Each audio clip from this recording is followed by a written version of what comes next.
fiction, science fiction, horror, fantasy, crime, LGBT, thriller.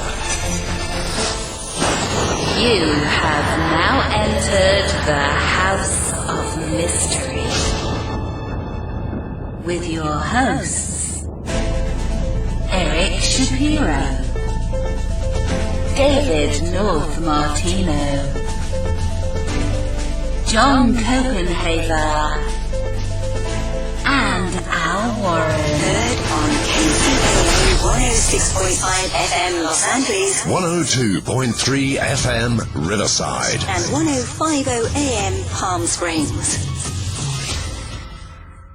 We have RCMP officer, ex-RCMP, and he wrote a book called Twice as Far. It's Tom Juby, so he's sitting on the line right now. How are you today? I'm doing well. It's nice and warm here, and the sun is shining, and it's great. So for people that don't know anything about you and about the crafts, before we get into that, who are you in the sense of what did you do before you wrote the book, and how did you get into this Swissair flight? Like, what was your involvement? I was 32 years in the Royal Canadian Mounted Police. I was a forensic crime scene investigator, the CSI that you see on TV. I started doing that in 1975. So at the time of Swissair, I had 27 years of doing it. In 1998, I was working in Halifax, and on September 2nd of 98, MD-11 aircraft owned and operated by Swissair crashed into the ocean off Halifax, Nova Scotia, and 229 people perished. I remember that very well myself. I was back there with my wife. She and I were on honeymoon in PEI at the time. Yeah, that was, well, any air crash is a major event when it's like that. An air crash in North America is always a very major event when there's humongous loss of life, and this was a major tragedy. There were some very prominent people on board, and of the 229 people who perished, more than 100 were American citizens. And it was called the UN shuttle because it was flying from New York, JFK, New York, to Geneva, Switzerland. And there were a lot of UN people on board. And again, like I say, some very major and prominent people. And it was tragic. It went in at about 10:30 in the evening, and they did a search and rescue all night long, and by morning they knew that there were no survivors. Mm-hmm. And over the next 2 months, we operated a morgue. The plane, when it struck the ocean, it was surface of the water, it was doing better than 350 miles an hour, and it broke into shards well over. The Transportation Safety Board said 1 million pieces. I think they lost count, and there were several million pieces of that aircraft, and it took more than a year to pull it all off the ocean floor. Wow. From the get-go, we knew that there had been a fire on board, a major fire, and it was to such a point that the crew had decided to do an emergency landing at Halifax, and they didn't make it, obviously, and the fire incapacitated the aircraft so that it could no longer fly. And I believe that I believe that everyone was dead prior to impact. An aircraft is similar to a submarine in that it's a very confined space and controlled air.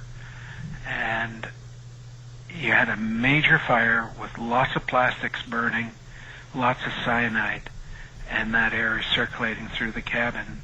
Low oxygen and high cyanide results in death, and that's the root cause of most fire deaths. People don't die through burning up; they die through smoke inhalation. The plane was recovered in the several million pieces, and over the next 3.5 years, we worked to put those pieces back together to try to tell the story. Now, the Transportation Safety Board of Canada, similar to the NTSB in the U.S., had control of the file, and there was an agreement with the RCMP that we would supply technical assistance in the way of photography, physical evidence handling, processing, and certain types of analysis and lab work, that type of thing. And being in forensic ident, that was largely my area. And within a year, I was the only forensic ident member on the file. Mm-hmm. During the course of the file, I took probably 150 or close to 200,000 photos. There was thousands of exhibits taken, and analysis of all types.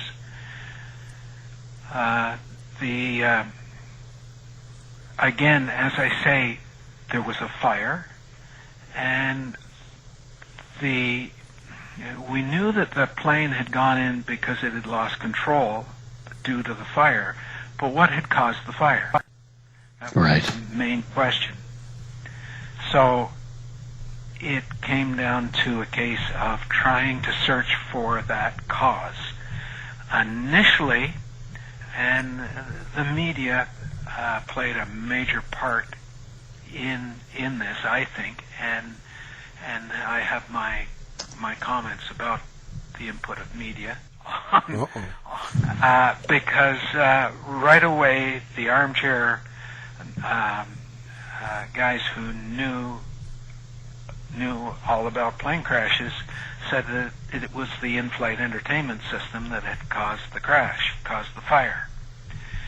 Well, it turns out that the in-flight entertainment system on the Swissair airplanes was a unique system. And when they did a history check of it with the Swissair company, the technicians, they were flying 19 of these aircraft, all of which had this entertainment system. They had never had a problem with any of them while in flight. The TSB looked at the system and said that they didn't like the way it had been wired, in that it was wired directly into the fuse box and didn't go through a certain control panel. And that was a bone of contention from the get-go, but really in the overall investigation it had very little to play in the cause of the fire. One of the arguments that I made that the entertainment system didn't cause the fire was, or that they hadn't had problems with the entertainment system on any of the flights, was the pilots did not realize that the entertainment system was not controlled through this alternate panel that they control all of their electrical stuff with. Well, if you're a pilot and have a problem with the system and learn that you're going to tell every other pilot in your organization, and none of them knew.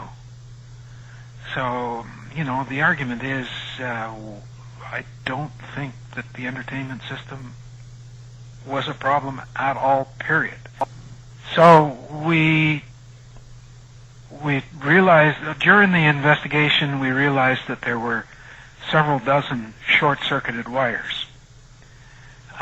There's 250 miles of wiring on an MD-11, and during the fire, we had numerous short-circuited wires. So they came up with an old physics law and a new system of examination so as to look into the short-circuited wire to determine a timeline. Is the best way to put it. A timeline for the cause of that short circuit. Basically, what it is there's an old physics law called Seesvert's law. And he argued, and this goes back hundreds of years, he argued that a liquid absorbs the atmosphere around it in direct proportion to the temperature of that liquid. When a wire short circuits, it's at many thousands of degrees Fahrenheit, and it's a liquid, and it literally sucks up the atmosphere around it. And it's only for an instant, and then it freezes, becomes a solid, and it traps that air inside the subsurface area of that bead. With a very specialized system called Auger electron spectroscopy, you can tap into that bead and determine what those air molecules were. The beads on the aircraft were pure copper, 99.9% pure copper, with a tin or nickel coating. And what we found in the testing was a high concentration of magnesium, aluminum, and iron. Now, those three ingredients are the ingredients of a thermite device, an incendiary device. Mm-hmm. Now, a lot of this testing was actually done at the Boeing lab or preparation for the testing was done at the Boeing lab in Seattle. And it turns out that the Seattle Fire Department inadvertently plays quite a part in this story in my book, because in years past, prior to the crash, they had investigated some very serious fires during which buildings with very little in them in the way of fire load burnt to the ground in very short time periods. Mm-hmm. They did analysis of it along with the Bureau of Alcohol, Tobacco, and Firearms, and determined that there was an accelerant used, and it included magnesium and aluminum. An accelerant with diesel fuel, magnesium, and aluminum. They gave it the name rocket fuel because your space shuttle with the boosters on the side of it wouldn't get off the ground unless they mixed magnesium and aluminum powder in the solid petroleum propellant. That gave it the extra heat and boost to get it into the air. And during the fires that Seattle was looking at, it was causing concrete buildings to disintegrate. Mm. And they called it rocket fuel, or HTA, high temperature accelerant. And it turns out that on this aircraft we had magnesium and aluminum, along with iron, that we couldn't account for. And that became a serious bone of contention. The doctor who was doing the analysis was in Ottawa, and he was considered to be one of the best in the world. He was a leader in North America in the process, and he lectured around the world. He'd been doing it for 20-odd years, and he was a PhD in geology, and he knew his stuff. However, the Transportation Safety Board and senior members of the RCMP, with no knowledge of geology and certainly no knowledge of Auger electron spectroscopy, decided that he didn't know what he was talking about. Why do you think that is? I don't know, and there's a question that I cannot answer. All I know is the Transportation Safety Board was given the task of investigating the file as a safety file, not as a criminal investigation. The TSB does not do criminal. They only do safety. I was told on numerous occasions to cease my criminal investigation that I was undertaking as a police officer, and that's what I do as a criminal investigation. I don't do anything else. Right. And I was told to stop. Eventually, I was brought in front of 4 other senior members, and I was handed a piece of paper, and on it were instructions that I was required to sign, indicating that I would alter my notes. I would edit my notes. That stuff pertained to the criminal investigation that I was conducting and the potential cause of the fire as an incendiary device. Now, there's a couple of other things to keep in mind. We had the guys, when they went to JFK, one of the first things that is done in an air crash investigation is to interview all the people who had previously worked on the aircraft.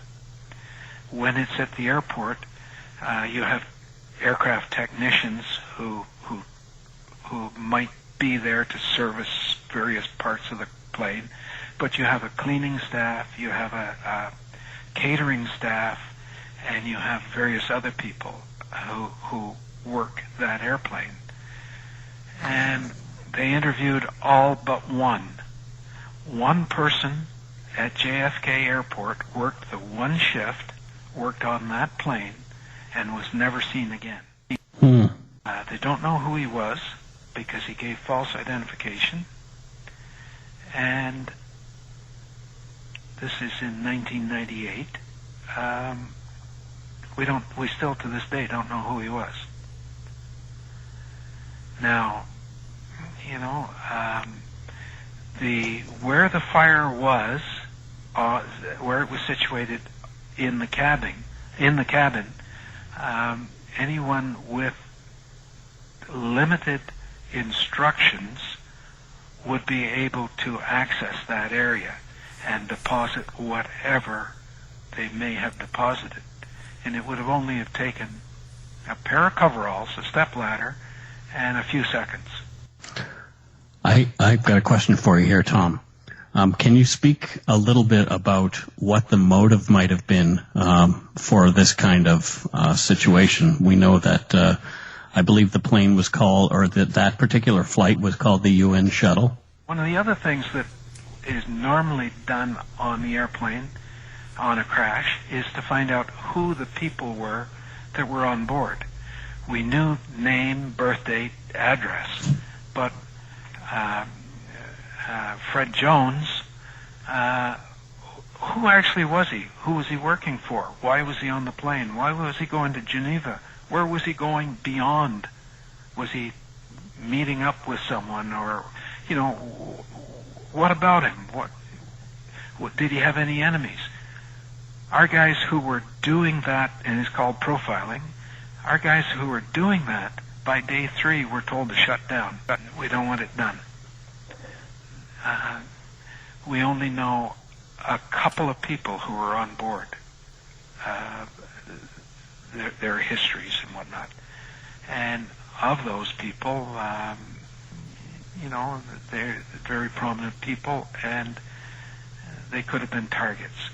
There was one guy who was supposed to be on board, and that was an MI6 agent who was supposed to be on board, but the U.S. authorities at JFK put him on an earlier flight and got him out of the country at the request of the British authorities. When he learned that the plane had crashed, he immediately went into hiding in Switzerland, and it was learned that MI6 had a contract on him. Wow. Richard Tomlinson is the name, and easily found on the web. There was $1 million on board. There was a Picasso worth well over $1 million, and there was over $1 billion worth of diamonds.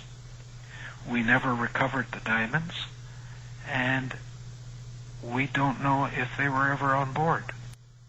Yeah, this part is very interesting for me too, because you recover over 1 million pieces of a plane, and then these things just don't ever show up, which is pretty fascinating.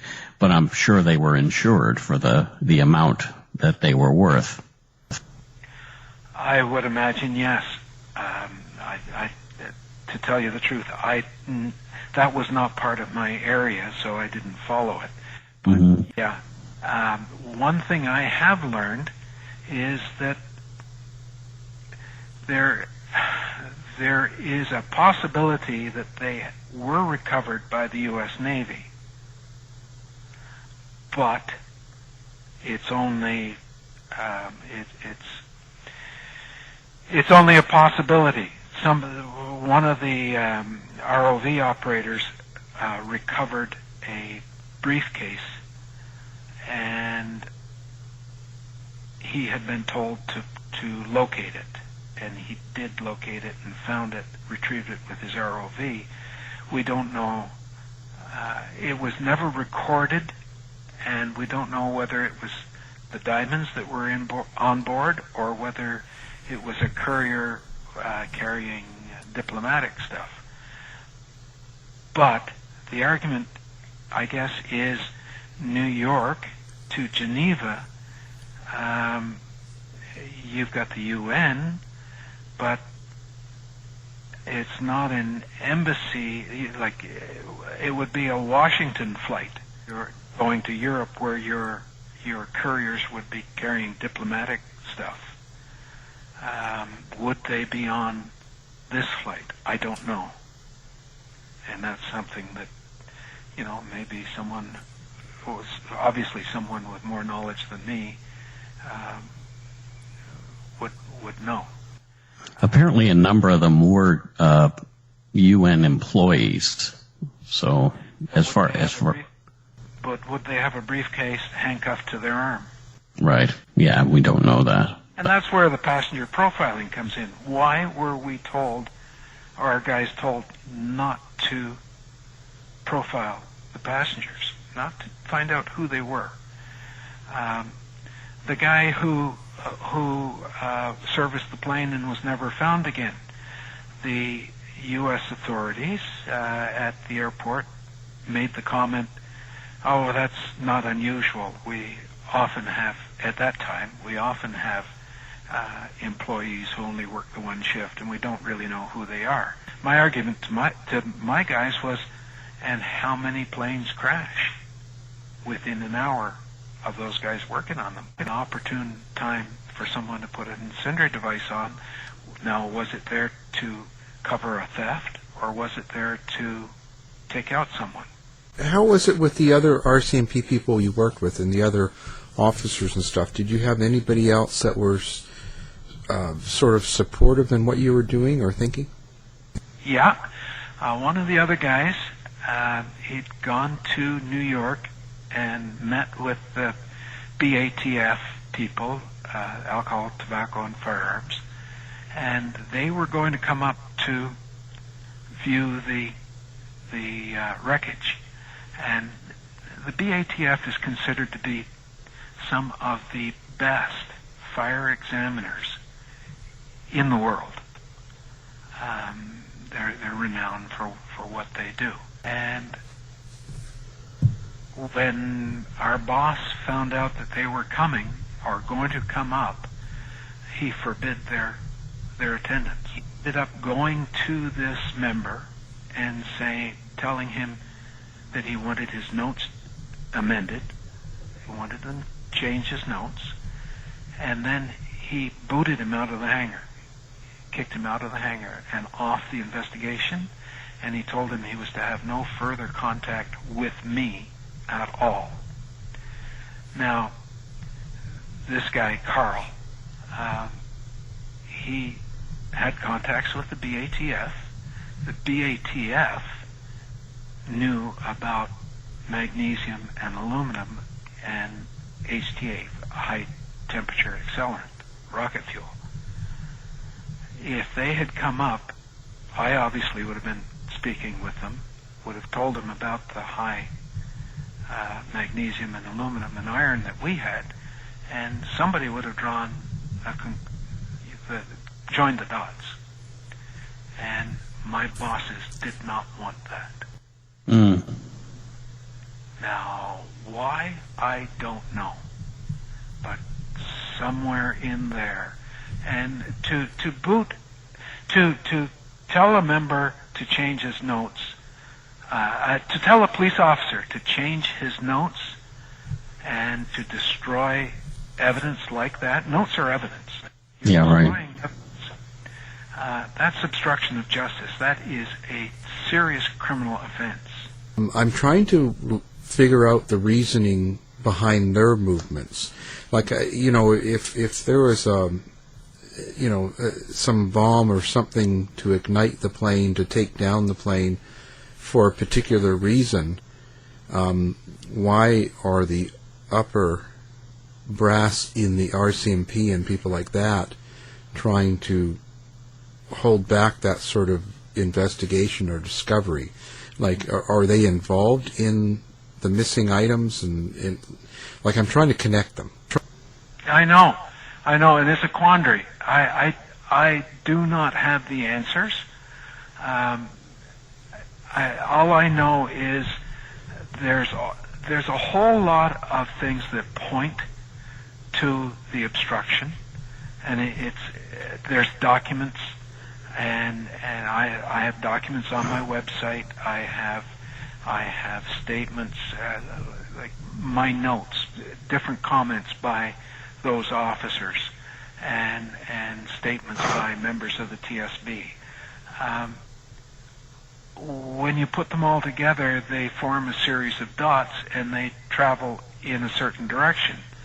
And that direction goes all the way to the top, and it indicates that the top echelons were told to keep this as an accident.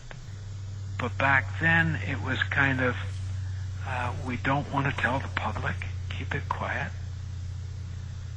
It's like a faulty bridge. Well, it would cost too much to fix it. And hopefully the right things or the wrong things won't occur at the wrong times and the bridge collapse. I have no doubt that the RCMP and the TSB were directed by the Prime Minister's office. 229 people who I believe were murdered, and it would have been run by the FBI in the U.S. with most of the expenses borne by the U.S. So why was it shut down here? And how were the Americans toward that? Did this not bother them?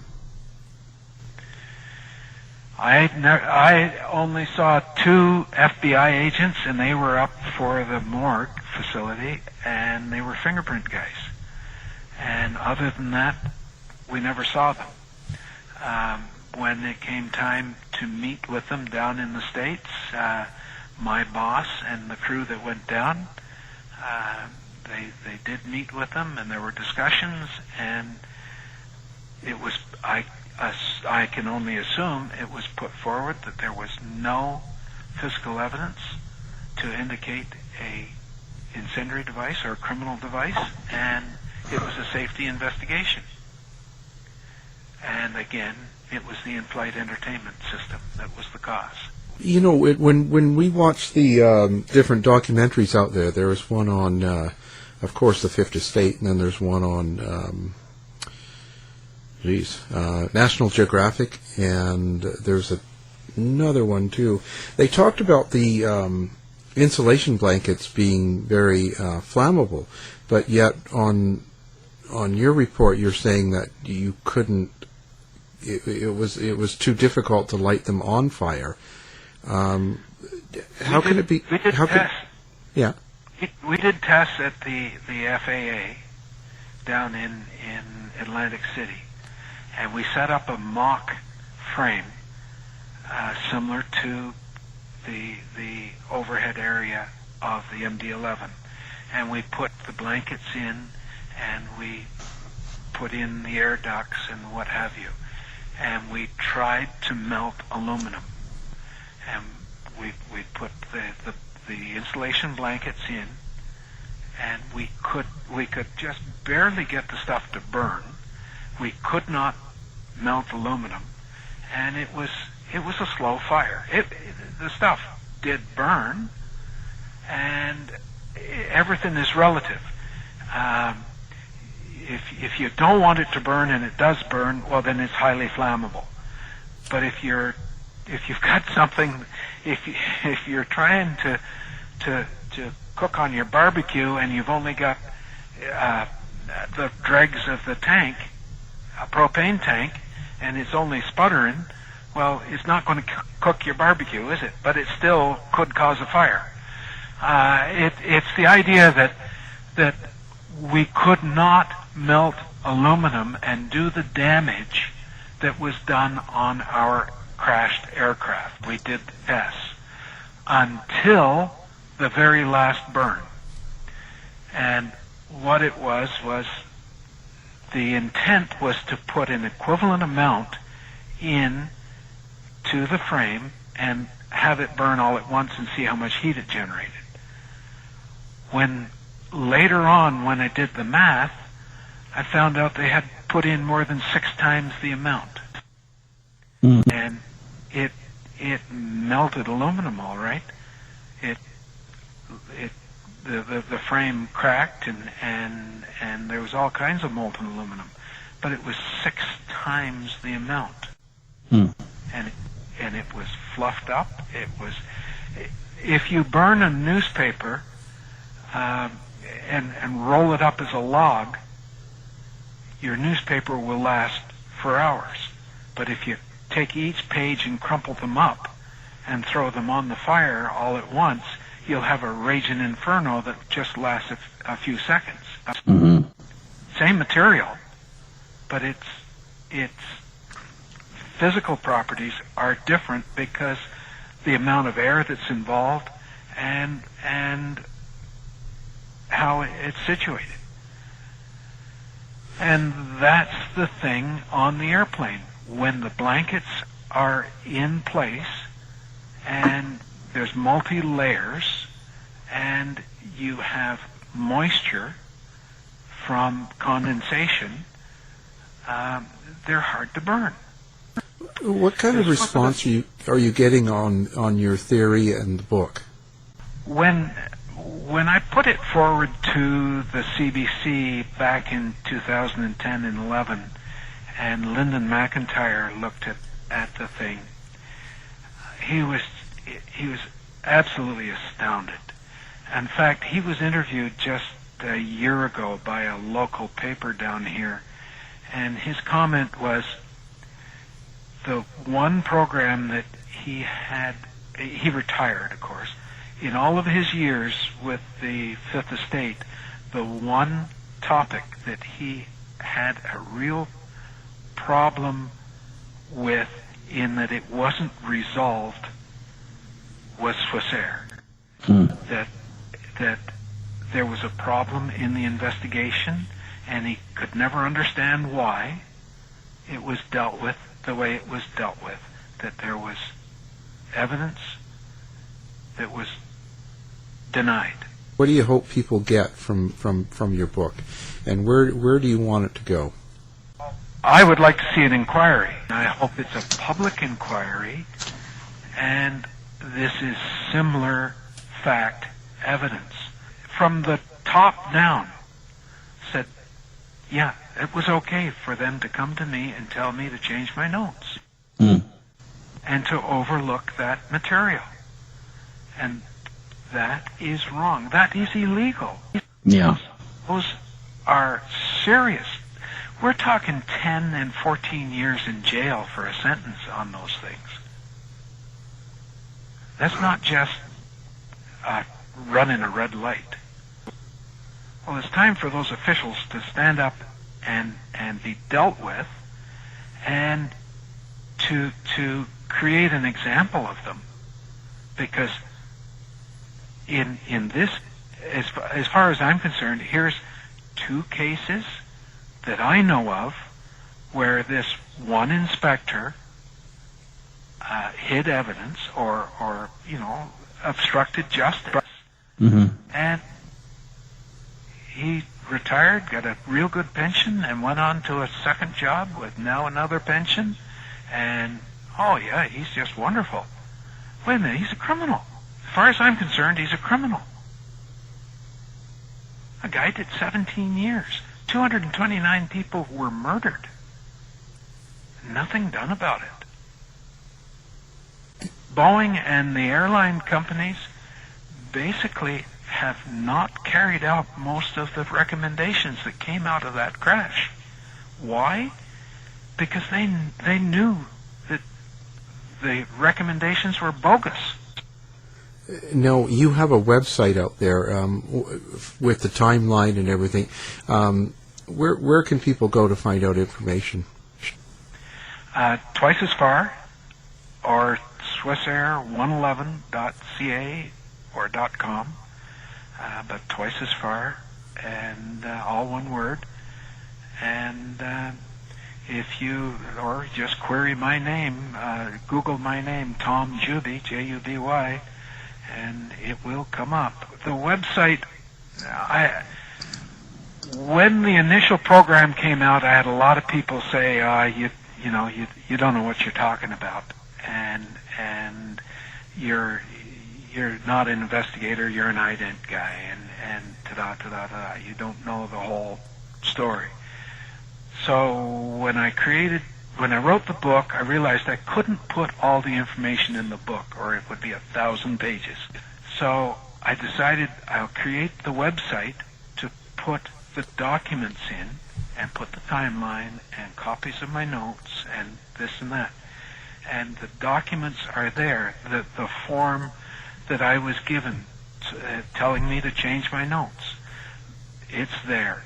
The report that came back from the senior officer in Ottawa, an assistant commissioner of the RCMP, who said that it was quite all right for that officer to demand that I change my notes.